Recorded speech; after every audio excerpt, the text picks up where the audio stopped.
Simulan ang bawat umaga ng may tamang patnubay. Pakinggan ang Gabay. Evangelista Paul Mortis. At Beth Flores po, kamusta kayo ngayon? Alam nyo, hindi natin malaman kung Wonderful Wednesday or Wonderful Wednesday or Stormy Wednesday kasi hindi natin alam kung ano yung mga weather natin, ano? Pero salamat sa Panginoon, the Lord is still sustaining us. So ano At man po pwedeng maging wow Wednesday. So ano man po ang inyong kinalalagyan ngayon, lapit lang po sa Panginoon, wag pong bibitaw sa Lord, ha? Kayo po ay nakikinig sa programang Gabay, dito po yan sa 702 DZS. At kung kayo po ay nakikinig, gamit po ang inyong transistor radio, PM radio, at narito po kayo sa Luzon, yan po, napapakinggan niyo po ang ating programa mula po yan sa One Corporate Center, mula po sa Pasig. At kung kayo na po ay naman nakikinig dyan po sa Visayas at Mindanao, nakukuha niyo naman po ang ating programa mula po yan sa DYVS, mula po sa Bacolod. Pero kung kayo po ay nakikinig sa Facebook live stream, ayan, naririnig niyo po kami kung kayo po ay may magandang internet connection. Maganda po ang reception ng ating programa. So, binabati na rin po natin ang ating po mga listeners dyan po sa iba't ibang lugar ng mundo na naka-tune in sa atin. So, definitely, iba't ibang oras niyo rin po kami napapakinggan. Yung mga ahead, nasa area ng Guam, New Zealand, Australia, pagpalain kayo ng Panginoon. Yung mga nandito na sa likod, Asia, Middle East, Europe, sila yung mga later sa gabi. So, salamat sa Panginoon, naka-tune in pa rin kayo at nakikinig. Siyempre, iba rin po kasi, honestly, kung nasa ibang bansa ka, na meron kang naririnig na programa sa sayong sariling wika na nagiging inspiration at encouragement. Yun po yung talagang blessing ng DZS dito po sa atin. So Lord, the Lord is good, di ba? Salamat sa Panginoon sa kanyang kabutihan. So hold on lang po kayo, dalangin natin dito sa loob po ng 30 minutes. Meron po kayo mapulot na aral, dagdag kaalaman at syempre po, encouragement para po sa ating pagpapatuloy sa Panginoon. At huwag pong kakalimutan, ang Far East Broadcasting Company po ay member ng Kapisanan ng Broadcasters ng Pilipinas. Sige po, diyan po kayo saan man kayo naroroon sa bawat bahagi ng buong sanglibutan. Diyan po kayo, dito po naman kami. Palatuntunang Gabay, sumasapit po sa inyong pakikinig sa ganitong oras, sa ganitong himpilan ng radyo DZAS 702 ng Far East Broadcasting Company. Nanggagaling po sa taluktok ng One Corporate Center, Ortigas, araw-araw po yan. Naglalayong kayo hatdan ng mga bagong kaalaman, makalangit na mga awitin at siyempre po naman, mensahe mula sa salita ng Diyos, ang Biblia, na sa inyo ay patuloy na hahamon at patuloy na gumagabay. Ito po si Beth Flores ng Gabay Library. Game. Sabi, ways to keep the peace and have fun at work. Eto. Kahapon, pinag-usapan natin yung kahalagahan ng pagtatanong, di ba? Pakikinig at pagtanggap ng opinion ng iba. O ngayon naman, isang napaka-controversial topic ang ating pag-uusapan. Alam niyo kung ano? Avoid gossip. Ayan, ulitin ko. Umiwas sa chismisan. Kung ayaw mong pag-usapan ka, kung ikaw ay nakatalikod, abay wag mo rin po itong gawin sa iba, di ba? Kapag nilapitan ka ng isang kaopisina na may dalang chismis patungkol sa relasyon ng iba o di kaya ay ang balitang may matatanggal sa trabaho, sagutin mo na lang talaga. Tapos, ibahin mo na lang ng topic o di kaya ibumalik ka na lang sa iyong ginagawa. Kung hindi ka makikisawsaw sa chismis, ang chismosa po aalis na lang 'yon at mapapanatili mo ang respeto sa iyo ng iyong mga kasama sa opisina. Simple as ABC. So, alam mo ba, ito natuwa ako kasi nakita ko po tong article na to. Alam mo ba ang pagkakaiba ng rumor at gossip? So, nabasa ko po to dun sa verywellfamily.org.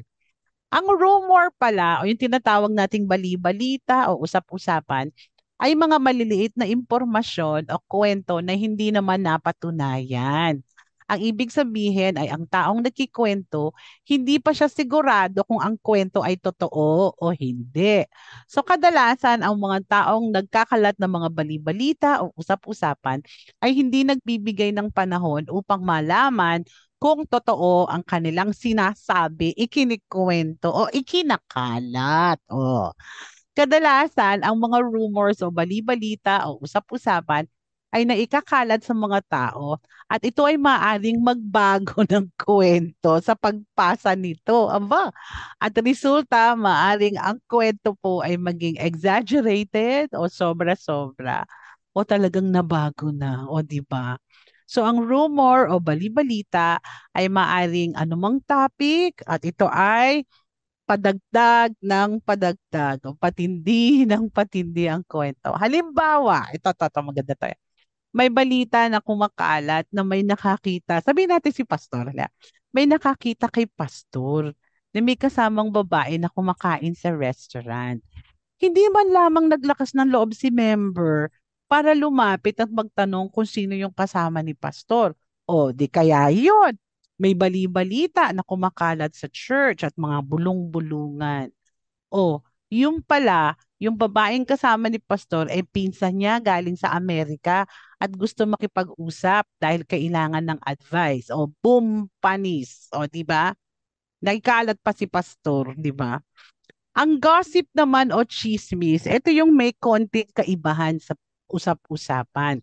Kadalasan po kasi ang chismis ay naglalaman ng mga juicy details ng mga information at ito po ay shocking o personal. At ang chismis ay ikinakalat na hindi alam ng tao na concern at maaring ito ay makasakit sa kanya. Kadalasan po ang chismis ay patungkol sa love, relationship, sex at iba pang issue na hindi po pinag-uusapan publicly. O, tandaan nyo yan ha. Idagdag pa na ang chismis ay laging nagdudulot po ng sakit at kahihiyan sa taong ichinichismis. So ang mga chismoso at chismosa, nagkakalit ng mga balita na hindi man lang pinag-isipan ang impact ng chismis na ito dun sa taong ikinikwento nila. 'Di ba? Walang sense. So ano ang dapat nating gawin para maiwasan ang pagkalat ng rumor o gossip? Teach yourself. Sabi ko. Hulihin mo yung sarili mo kapag napapansin na nagsasabi na tayo ng hindi magandang remark patungkol sa isang tao. So pigilan na ito at humingi agad ng sorry para hindi na putok kumalat. That's number one. Pangalawa, notice the aftertaste. Pansinin ang resulta ng ating nasabi. Maaring ibang-iba ito para sa lahat. Iba't iba to sa ating sa lahat. Subalit kung nakikisaw-saw tayo sa isang kwento, alam nyo, nakakadama tayo ng anxiety o kabalisahan na maaring magresulta sa hindi magandang pangyayari. Yung pag nagkwento ka, tapos may feel ka na, oops, baka may mangyari. Ingat na. So don't do it anymore, di ba? Another thing, ito, just say no. Di ba? Huwag na lang. Huwag nang makisawsaw sa gossip, sa chismis o sa rumor. Baguhin ang subject kapag may isang kaibigan na gustong magchismis. Sabihan siya na itigil na lang yan, hindi ka makikinig. Ganon. Pang-apat, don't rush into judgment. Bay, huwag agad manghusga. Huwag agad maniwala sa chismis. Tanungin. Tanungin yung person concerned. Alamin ang source. Huwag agad maniwala hanggat walang maliwanag na proof. At kung totoo yung kwento, huwag mo nang ikalat. Diba? Kahihiyan yun eh. Yun po yun. Nako, ilan na ba pong mga pamilya, magkakaibigan, magkakasama sa church ang nasira? Dahil po sa chismis, di ba? Nakakalungkot, di ba? Tandaan, huwag maging source ng chismis at huwag makisawsaw sa chismis o mga usap-usapan. Alamin ang katotohanan, yun yung dapat. Di ba po kasi i-chismis? Alam mo ba? Alam mo ba? Nako, hindi po maganda yan. Mga kaagapay, maliwanag po ang matinding paalala sa awit 101 verse 5. Siyang naninira ng kanyang kapwa ay aking wawasakin. Di ko papayagan ang mapagmalaking hambog kung tumingin. At sa Ephesians 4:29, huwag kayong gumagamit ng masasamang salita, kundi yung makapagpapalakas at angkop sa pagkakataon upang makapagdulot ng mabuti sa mga nakakarinig. O di ba? So, mga kaagapay, mas maganda kung gagamitin natin ang mga dila, ang ating labi sa pagpapalakas sa kapwa. Sa opisina man po ito o sa tahanan. At lalo na po sa ating church at sa ating community. Maging isang maliwanag na ilaw kahit sa ating pagsasalita. Huwag sumausaw sa chismis o huwag maging dahilan o source ng chismis. Hindi po dapat ugaling Kristiyano yan. Tandaan nyo. Ito po si Beth Flores ng Gabay Library. Wow! Daman-dama yung iyong mga pananalita sa katotohanan. Kung kaya, amen, tayo dyan. Iwasan ang chismis at mga balibalita dahil ito'y dumadaluyong at nagkakarga ng iba't iba pa. Ngunit ito pala yung mga rumor at gossip, mali at kasalanan. Iwasan ang bagay na ito dahil sa mundong ibabaw, ang alak ng mundo at alak ng langit, dalawang magkaibang uri at dapat may talinong mamili. Ilapat sa realidad sa buhay araw-araw upang maging maayos ang iyong katayuan. Evangelista Paul Mortis, kumusta na po kayo? Mag-aral na po tayo. Number 1, anong huwag? Huwag maglasing ng alak ng mundo. Si Apostol Pablo pa rin ang nagsasalita at binibigyan ng diin sa Efeso 5:18. Huwag kayong maglalasing sa alak ng mundo. Sisirain lang niyan ang buhay ninyo. Imbes maglasing nito, mapuno na lang kayo ng banal na espiritu. Wow! Diretso si Apostol Pablo. Huwag maglasing ng alak ng mundo, kundi mapuno na lang kayo ng banal na espiritu. Amen tayo dyan. At hindi lamang yan. Ang kinin, ang bunga ng espiritu. Bunga ng espiritu, hindi mga bunga. Bunga ng espiritu. At magsuko sa banal na espiritu. Gawa 5:22. Dahil, ang sabi roon, pero yung nagsuko ng buhay sa espiritu, okay, nangyari yon, nagsuko sa banal na espiritu, present tense, ay nagmamahal. Wow! Ang laking pagbabago nun. Dati, iba ang pinag-uusapan, iba ang binubuking, but dahil nagsuko ng buhay sa espiritu, ano na ang nangyari sa taong ito? Ay nagmamahal. Present tense. Nagsasaya. May kapayapaan. Nagtitiyaga. Tumutulong sa kapwa. Gumagawa ng kabutihan. Mapagkakatiwalaan. Nagpapakababa. At nagpipigil sa sarili. Wow! Pag ganito ang mga tao, lalong-lalo na sa mga Kristiyano, mababago talaga ang mundo. Dahil present at tamang-tama, relevant sa present na nangyayari sa kasalukuyan ang mga katotohanan ito. At ito ang nagbabagong prinsipyo sa buhay nating mga Kristiyano. Amen! Ano ang alak ng langit at alak ni Jesus? Pangalawa, ginawa ni Jesus ang tubig maging alak. Anong source ng alak ni Jesus? Tubig. Hindi katas ng ubas na maaaring ma-fermented. Makikita ito sa Juan 2:1-11. Basahin po yon. At ang sabi roon, ang uminom ng alak ng langit o alak ni Jesus ay nabusog. Hindi nalasing. So malaking pagkakaiba yun. Gamitin ang tamang pag-iisip. Pangatlo, bagong alak sa matandang lalagyan, hindi magkatugma. Dapat bagong alak sa bagong lalagyan. Iglesia, kalipunan ng mga binagong nilalang. Ang espiritu'y naroon at alak ng katotohanan. Mateo 9:17, wala ring naglalagay ng bagong alak sa lumang wineskin. Bakit? Sasabog ang wineskin pag ginawa yon. Masasayang lang ang alak at masisira pa ang wineskin. So dapat sa bagong wineskin ilagay ang bagong alak para pareho silang magtatagal. Ito ang kailangan natin sa ating kapanahunan. Bagong kalipunan na si Kristo ang nagahari at yun naman ang definition ng church. 2 o 3 na nagtitipon sa kanilang pangalan, si Kristo'y nasa kalagitnaan. At mangyayari ang mga bagay na yan dahil bagong alak ang inyong nilalaklak. Mark 2:22 ang sabi, wala ding naglalagay ng bagong alak sa lumang wineskin. Isang lalagyan ito na gawa sa leather. Sasabog ang wineskin pag ginawa yon. Masasayang lang ang alak at masisira pa ang wineskin. Double jeopardy na yon. Kaya dapat sa bagong wineskin, ilagay ang bagong alak. Bagong samahan na puno ng bagong alak ng banal na espiritu.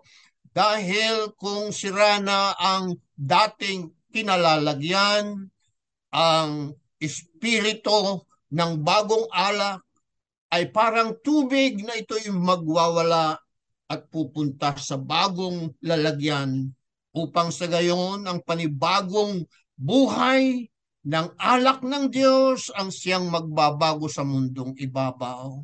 Mga kapatid at mga kaibigan, kahit sa iglesia ay nangyayari yan.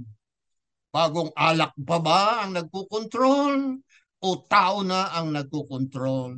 O mga kapatid at mga kaibigan, nililiglig na nga po ng Diyos dahil gusto niyang matiyak ang tamang dapat ninyong kalagyan. At ito'y tanging si Kristo Jesus lamang ang siyang bagay na nagbibigay ng bagong alak sa bagong sisidlan. Di ba, anak? Opo, Ama. Totoo yun. Kailangan po natin yung fresh anointing ni Lord sa ating buhay sa araw-araw. Hindi po Amen. hindi yung, alam ko na yan. Alam mo, ganyan dati.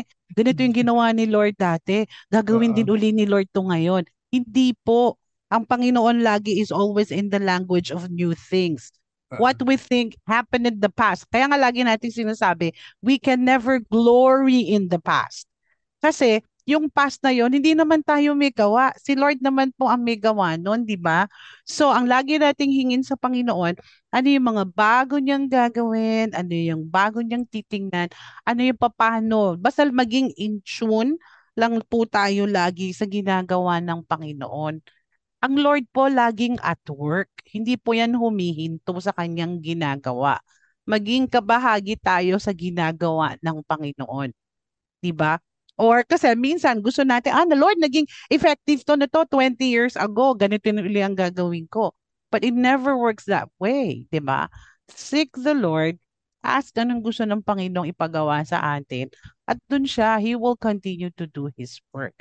Sabi nga, hindi naman po tayo indispensable eh. Madali naman tayong kunin ni Lord, di ba? His work will still continue on. Yun yung maganda, di ba?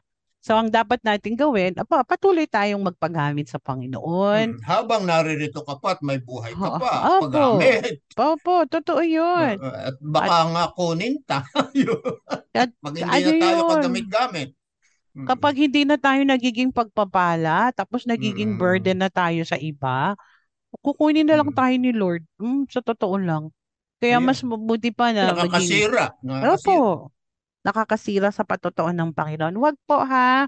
Kagaya ng lagi nating sinasabi, huwag po tayong maging liability sa church. Correct. Maging asset tayo.